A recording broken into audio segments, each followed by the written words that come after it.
Hello বন্ধুরা, তোমরা সবাই কেমন আছো? আশা করি ভালো আছো। চলে এলাম আবার একটা নতুন ব্লগ নিয়ে অনেক দিন পর। তো আজকে এখন বাজে 9:49। তো আমার বর গেছে মাছ মারতে, এখনও আসেনি, একটু পরে আসবে। তো আমি ভাবতেছি এখন রান্না করব। আর এই অবস্থায় আমাকে তো রান্না করতে ইচ্ছে করে না, তবুও করতে লাগবে, বাচ্চারা খাবে। তো এখন আমি রান্না করব। টাটা বাই বাই, তোমরা ব্লগটা দেখতে থাকো, ভুলবে না কিন্তু। দেখো বন্ধুরা, আমার বর এসে গেছে মাছ মেরে। দেখি কতটুক মাছ পেয়েছো। এতটুক? সেই দুপুর বেলায় গেছো, আজকে এমন কেন অবস্থা?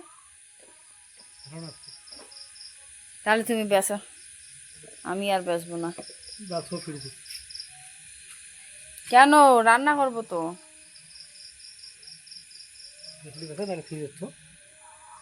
দেখি মুখটা, খাবি না? এখন কটা বাজে? 11টা বাজে। এতক্ষণ আড্ডা মারি আসলে নাকি? এতটুক মাছ কার সঙ্গে? চম্পা। কোন চম্পা? বলো বলো, কোন চম্পার সঙ্গে আড্ডা মারলে?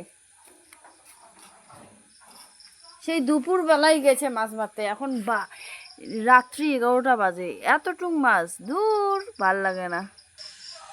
তাও দেখাচ্ছি কতগুলো পেয়েছে।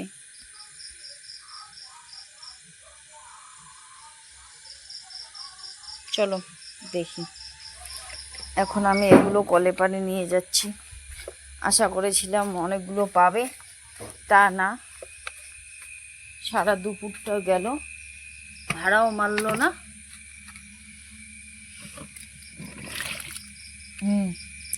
এই কয়টা মাছ, এই কয়টা তো আমাকেই লাগবে। বাচ্চারা কি খাবে, ও কি খাবে? ও বাবা, এটা এটা কি মাছ?